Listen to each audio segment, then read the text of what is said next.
Well, we got some breaking news today about everybody's favorite topic, Nintendo Switch 2 game key cards.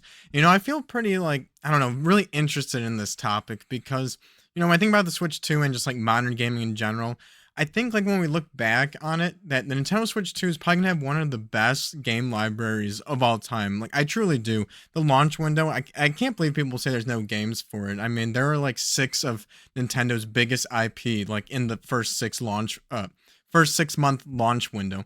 I mean, it's pretty incredible. And Donkey Kong Bonanza is absolutely incredible game. Um, and so like it really sucks that like we get great third party support like Final Fantasy VII integrates coming up. I love Final Fantasy VII remake. It's one of my favorite games of all time. But it's a game key card. And so far in the launch window, when it comes to third party, there's been incredible third party support, especially compared to the Switch One, the Nintendo GameCube, the Nintendo 64. I mean, the third party support, like it's been a long time since Madden has been on a Nintendo console, but it's all game key cards, and like definitely from a collector standpoint, that sucks. When I buy my games right now, I don't look too much at it from a collector standpoint. I see a lot of narrative that, the key cards are the worst of physical and the worst of digital. And I really strongly disagree with that, with the worst of digital, because sharing a digital game is just such a headache on the Nintendo Switch 2 platform. So the game key card is way better for shareability.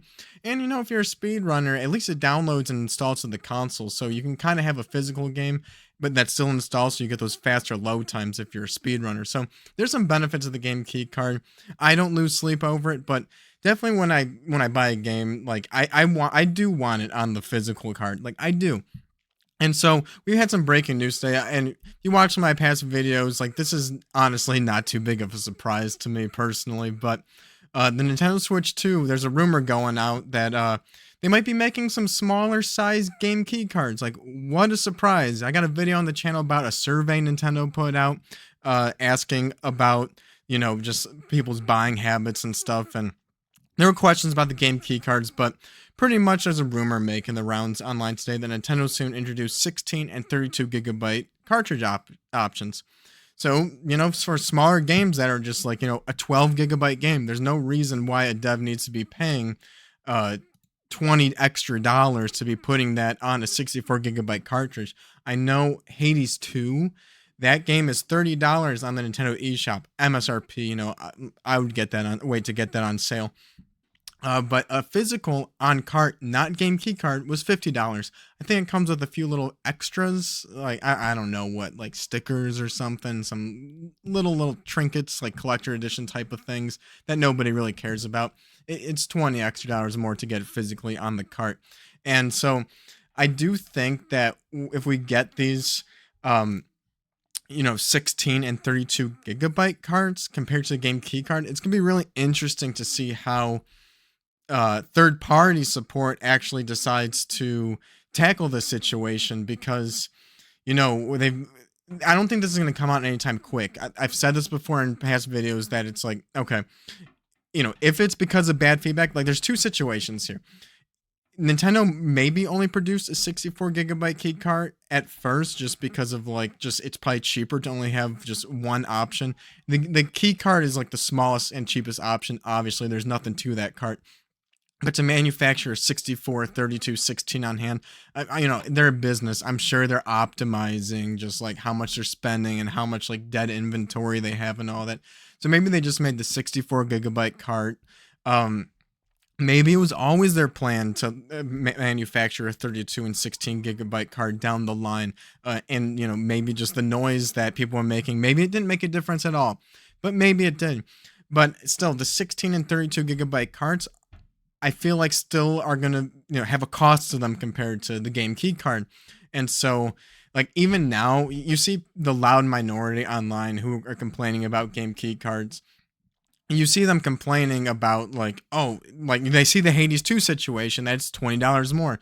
Like, before that they're like, I would pay extra. I would pay extra to have the whole game on the cart. I'm a true collector, a true gamer. I need the whole game on the cart. I would pay extra. And then Hades comes out, and then like it's $30 digital, $50 physical, and then they're like, What do you mean it costs more?" Like, and then it's just like total hypocrites across the board. These vocal minority. I don't see any situation where the 16 and 32 gigabyte cards don't have a little extra cost to them physically. And it's gonna be really interesting to see what happens. Like I don't think that sales data with the key cards, like I don't think there's enough people out there who are not buying game key cards because the whole game isn't on the cart.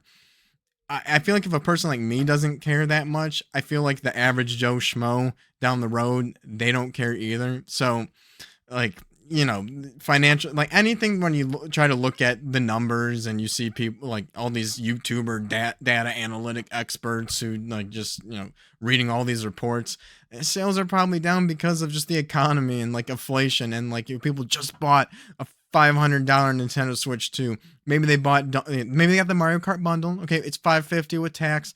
Maybe they bought Donkey Kong $70. Like this is some expensive stuff. Like, even when games are cheaper, I feel like I bought a system and then maybe like 3 games at most at launch, and then eventually try to get like games cheaper. But then you got the eShop, so like you have access to that. So if anybody just bought a Switch and games, like, and they decided they want more, like there are so many options out there dirt cheap that it's like not hard to like, if you're a little bored and you want to play some more games, just buy a digital game for like less than $10. I mean, there's some good sales going on. I think I just picked up and added to my library Tomb Raider 1 through 3 because there were some announcements, Tomb Raider announcements at the Game Awards. I saw Tomb Raider 1 through 3, remastered, of course. I haven't played those games ever, not even on the PS1. So I was like, you know what? It's $9 for 3 games. I don't have the nostalgia like I do with like say Gears of War, where the new remastered version is really going to affect me personally, where I'm like, there's like, this isn't the same. No way. Like, nah, I'm really casually going into it. So $3 a pop. I added that to my library. I want to play that soon. And so there's just like so many examples of that, like with just games on sale. That's like, and then Black Friday comes out. I mean, the system launched in June. So Black Friday, I picked up games on Black Friday. Games go like way cheaper then. So it's just like, I don't think game key cards had any effect on the sale.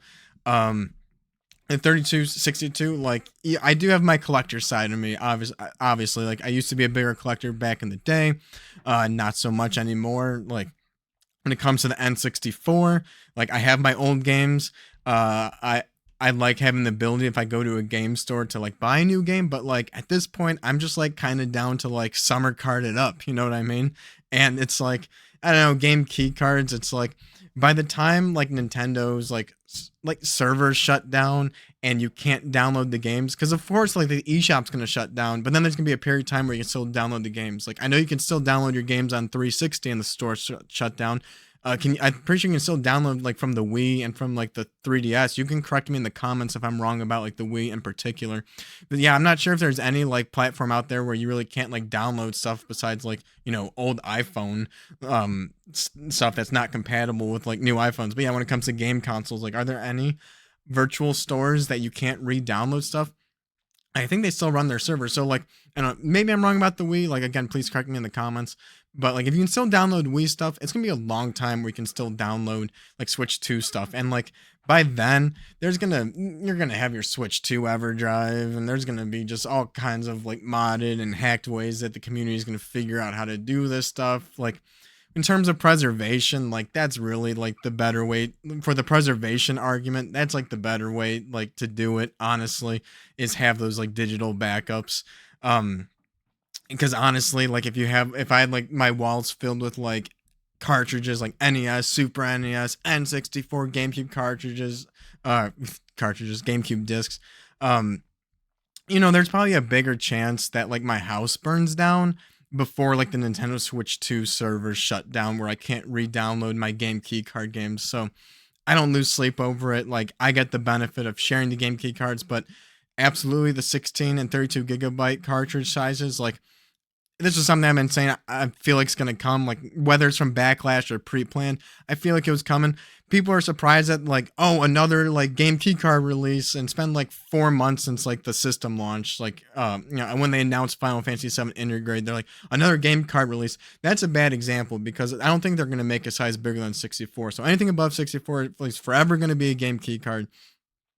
The smaller ones, like with the backlash, it's like, okay, like if they hear the backlash and they act on it, this is going to take a year to manufacture and distribute all this. And like people are acting all surprised. That's like for like, Black, the end of 2025, that these like small games, Pac-Man World 2, oh, another game key card. It's like, no duh. Like, maybe Nintendo just like messed up at the beginning. Maybe they optimized their manufacturing like plans, on in their business bottom lines, which like, gamers don't care about that.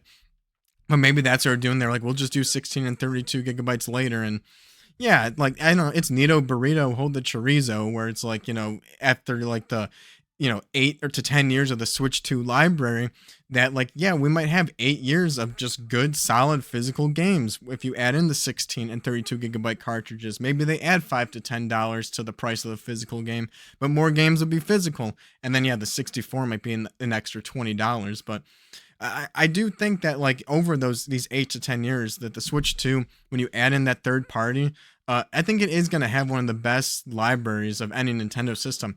Price aside, like, I mean, when you look at Mario Kart World, $80, like that's pretty ridiculous. I don't think it's. Yeah, I agree. I don't think it's worth an $80 game.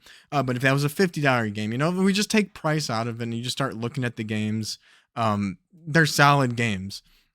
And then, if you start adding in, the entire Switch 1 library, and how like Switch 1 games, like blanket statement, perform better than ever on the Switch 2, you can nitpick, like certain ones don't. I think Nintendo's actively trying to fix them. But, overall, you have your Switch 2 editions of some of the best Nintendo Switch 1 games. So whether they're free or upgrade, again, if we take price out and just focus on the software library, the Switch 2 is the best. And then you can add an NSO. That's not something that's probably going to be preserved by any means, even in like the modding scene or whatever. Like not the way NSO is doing it. But you have access to just like so much. And like it's, I guess on like the GameCube, you had the Game Boy Player. Like you couldn't play N64 games, so you could play like GBA, Game Boy Color, and Game Boy Advance, and there was access to it. But on the Switch 2, you have access to pretty much everything. I mean, heck, we're getting access to Virtual Boy coming up. So yeah, it sucks that it's like when I think like 30 years down the road, and like, yeah, the Switch 2, like ignoring all of like the negative noise out there, I think the Switch 2 over these 8 to 10 years is going to have one of the best like Nintendo libraries of all time. I think it's going to be better than the Switch 1. I think it's going to be better than the Wii U. And then we have it up against the GameCube. I mean, we have Mario Sunshine on the GameCube. Love that game. But Donkey Kong Bonanza, dang, that game's like pretty awesome. And can't wait for the 3D Mario on the Switch 2. I think probably Odyssey is better than Mario Sunshine on the Switch 1. And you got to think that the Switch 2's 3D Mario is going to be better than Odyssey. So, yeah, it's going to, like, I want it to be physical because, in the long terms, like right now, I mentioned the summer card on the N64. Because now that, like, we're 20 years down the road on Nintendo 64, some people don't like, who love N64 and collect N64 cartridges, they don't even play them because they're like, I don't want to ruin my cartridges. I don't want to ruin the pins by taking it in and out. So I'm going to use an EverDrive and just play my games off of that. And then the games are just collector pieces on the shelf just to display like your love for the console. And so it's like, all right, I like, yeah, I like collecting. I like having the physical thing. I got those movies back there. I like my physical media, the media to be on there. But in the end, like, they're games. They're meant to be played. They get downloaded. I'm not streaming the game. It's getting downloaded to the console. I can play it. I can share it. I can sell it. I don't lose too much sleep over the game key card. But it is going to be interesting to see that, like, I can already predict the backlash. It's like a 16 gigabyte cart, but it's like, it's still $5 more physical than the eShop. And people are going to be complaining about that. And it's like not realizing, like, I don't know. It's just, I gotta make a video about the console wars because this whole overpricing thing and stuff, like the $80 games that Nintendo can get away with. I mean, this is directly because of like the lack of console war and lack of competition. Like, we don't get player choices anymore, do we? Nope, because there's no reason to push like that.